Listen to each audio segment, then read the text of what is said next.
नमस्कार, BGS news 26 में आपका स्वागत है। खबर उत्तराखंड के काशीपुर से है, जहां नवनिर्वाचित महापौर दीपक बली ने आज दोपहर पत्रकारों के साथ वार्ता करते हुए नगर निगम द्वारा कराए जा रहे कार्यों के बारे में जानकारी दी। उन्होंने बताया कि चुनाव में उन्होंने 90 दिनों के कार्य करने का जो संकल्प लिया था उसको वह पूरा कर रहे हैं। माननीय मुख्यमंत्री पुष्कर सिंह धामी के नेतृत्व में वह संकल्प से भी कार्य पूर्ण होंगे। उन्होंने बताया कि 30 मार्च तक पूरा शहर लाइटों से जगमगा जाएगा, वहीं 40 वार्डों में सड़कें बनने लगेंगी।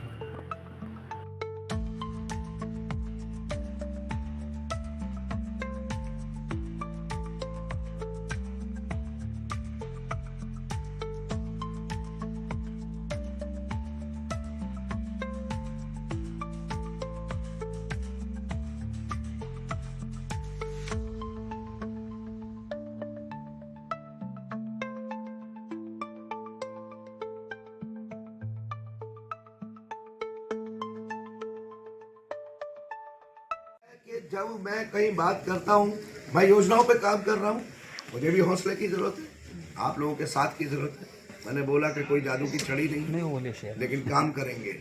आप पिछले वही आ रहा हूँ, आने दीजिए।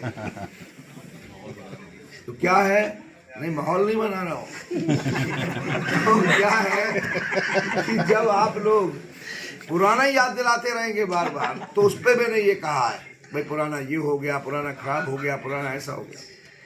तो मैं बार बार कह रहा हूँ कि पतझड़ की कहानी सुना सुना कर मुझे उदास ना करे जिंदगी, नए मौसम का पता बता, जो गुजर गया वो गुजर गया। क्या बात है, तालियां। क्या बात है।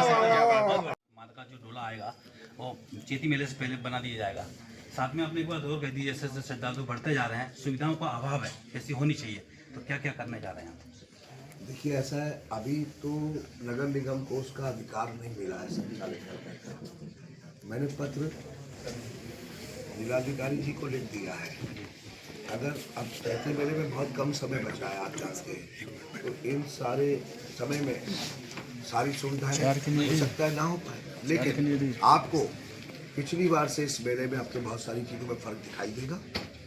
और जैसे ही ये चैती मेले के बाद जो अगले वर्ष चैती मेला होगा, उससे पहले इसको नगर निगम के अंदर दिया जाएगा संचालन का अधिकार, और उसके बाद वहाँ पर सारे विकास कार्यों को पूरा कराया। दीपक भैया, सिंगल यूज प्लास्टिक जो है कहीं ना कहीं हमारे पर्यावरण के लिए एक मौत का जंजाल बनी हुई है। ऐसे में कहीं ना कहीं निगम लगातार अभियान चलाता रहा है, आगे किस तरीके से उस पर कार्रवाई होगी? जिस तरीके से अवेयरनेस बार बार कह रहा हूँ मैं, जागरूक करना, तो हमारे नगर के द्वारा भी तुम्हारे सबके हित के लिए, जिससे हम लोग जागरूक करें अपने लोगों को, लोग जागरूक हो भी रहे हैं। इसी तरीके के कार्यक्रम और चलाए जाएंगे कि प्लास्टिक का इस्तेमाल ना हो, और कुछ स्वयंसेवी संस्थाओं से बात करके जो मैं सोच रहा हूँ कि और कुछ लेकर नल जैसे खराब है यहाँ पर, और जैसे यहाँ पर जो है वाटर कूलर भी नहीं है, तो उसको लेकर के क्या, कहाँ पर वाटर कूलर नहीं? वाटर कूलर शहर के अंदर पानी को लेकर के जो है नल भी खराब पड़े हैं सारे, और हैंडपम्प जो है इंडिया मार्क का वो भी खराब है। तो उसको देखिए, नलों की लिस्ट भी बननी शुरू हो गई है। मैंने फिर आपको बताया कि सबसे पहले हमने जो पॉइंट मैंने दूसरे नंबर पर बोला, पेयजल व्यवस्था को लेकर ही बोला है। अभी जहाँ जहाँ नल खराब है या जहाँ जहाँ लगे हुए हैं नल और चल भी रहे हैं, उन सब की एक प्रॉपर लिस्ट, उसका भी सर्वे चल रहा है। जैसे ही वो सर्वे कंप्लीट होगा, सारे नलों को ठीक कराया जाएगा, क्योंकि अब गर्मियाँ आने वाली हैं और थोड़े दिन बचे हैं।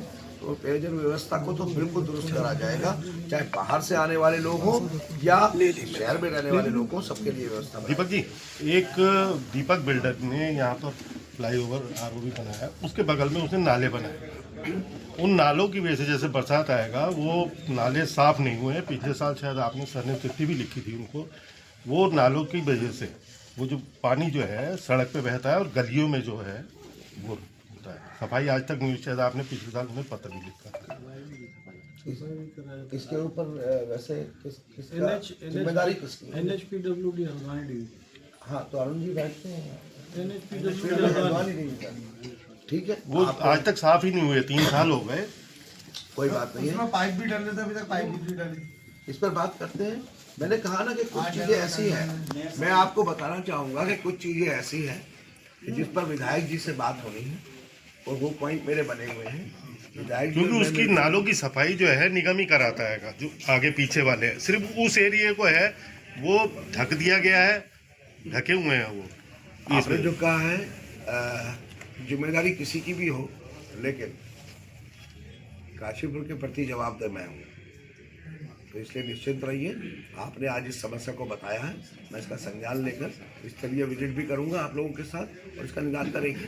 आपने चैती मेले का जिक्र किया था जब बात हुई थी कि निगम चैती मेले को अपने अंडर में ले सकता है, मतलब अंडर से मतलब कि एक अच्छा चैती मेला हो, उसको लेकर किस तरह के प्रयास करते हैं? संबंधित पत्र भेजा जा चुका है जिलाधिकारी महोदय जी को कि अब नगर निगम, जो नगर निगम को ही मिला था एक समय पहले 2018 में आप ही के नाम लेटर आया था कि नगर निगम इसका संचालन कर सकता है। मेरे नाम नहीं, नगर निगम के नगर निगम ही करो। नगर निगम संचालन करेगा, कर सकता है नहीं करेगा, लेकिन जो भी परिस्थितियां रही गई हो, उस समय के जो भी अधिकारी हों या जो भी मेयर महापौर रहे हों, उन्होंने उस परिस्थिति में जो भी निर्णय लिया हो कि उसे प्रशासन के द्वारा संचालित कराया जा रहा है, लेकिन मैंने उस पत्र को लिख दिया जो उस दिन कहा था जब बैठक हुई थी, और मैं चाहूँगा कि इसी वर्ष से उसकी संचालन की जिम्मेदारी नगर निगम को मिले।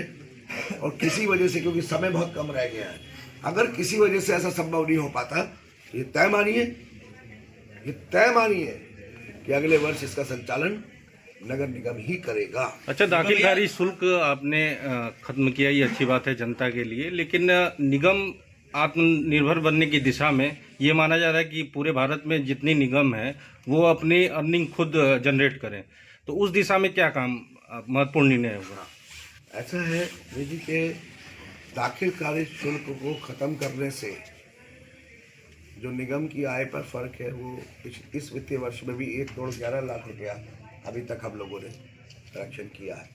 पिछले वर्ष ये 1 करोड़ था, लेकिन बहुत सारे, मैं कहता हूँ ना कि काशीपुर के आदरणीय जनता में बहुत सारे ऐसे लोग हैं, पहले इसी पर बात कर देता हूँ, कि जिन्होंने उसका कुछ कमर्शियल बिल्डिंग भी है, कुछ आवासीय भी है, जिन्होंने इसी शुल्क की वजह से अपना दाखिल खारिज नहीं कराया अभी तक, तो वो लोग हाउस टैक्स जबकि देना चाहते हैं, क्योंकि हाउस टैक्स किसी पर 500 रुपये, किसी पर 700 रुपये आता है, 1000 रुपये आता है मान लीजिए।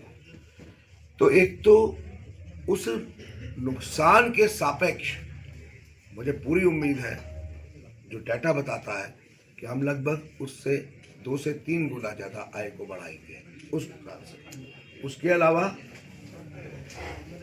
आय किस तरीके से बढ़े नगर निगम की, तो मेरा उसमें सोचना है कि जनता पर बोझ डालकर तो आय नहीं बढ़ाऊंगा। बहुत सारे ऐसे प्रोविज़न हैं जिन पर हम अपनी आय बढ़ाएंगे और जनता पर बोझ भी नहीं जाएगा, उस सब पर काम कर रहे हैं। लेकिन जैसे जैसे अब चीज़ें धरातल पर आनी शुरू होंगी, तब मैं आपको इसके बारे में पूरी योजना से बताऊंगा। बात करें एक गौवंशीय पशु जो है, उनको काफी सारी दिक्कतें एक्सीडेंट्स और तरह की चीजें रोज होती हैं। रोज कितने गौवंशीय पशुओं को जो निगम की गाड़ी की सहायता से, क्रेन की सहायता से, जेसीबी से ले जाया जाता है, अलग अलग जगह रखवाया जाता है। उनके लिए कब तक गैर कार्य 6 घंटे आपको पता है कि गौशाला के लिए जमीन हस्तांतरित हो चुकी है और उसके ऊपर जल्दी धनराशि है वो आवंटित हो जाएगी। आवंटित होने के बाद गौशाला का निर्माण शुरू किया जाएगा, जिससे कि जो आप बता रहे हैं वो समस्या रहेगी नहीं। और सबसे ज़रूरी था कि ज़मीन का आवंटन वो हो चुका है, कुछ माह हो गए हैं। उसके बाद कार्य योजना बनाने के लिए भी उसमें जितना मुझे याद आ रहा है 21 लाख रुपए की धनराशि, 25 लाख रुपए की धनराशि और उस पर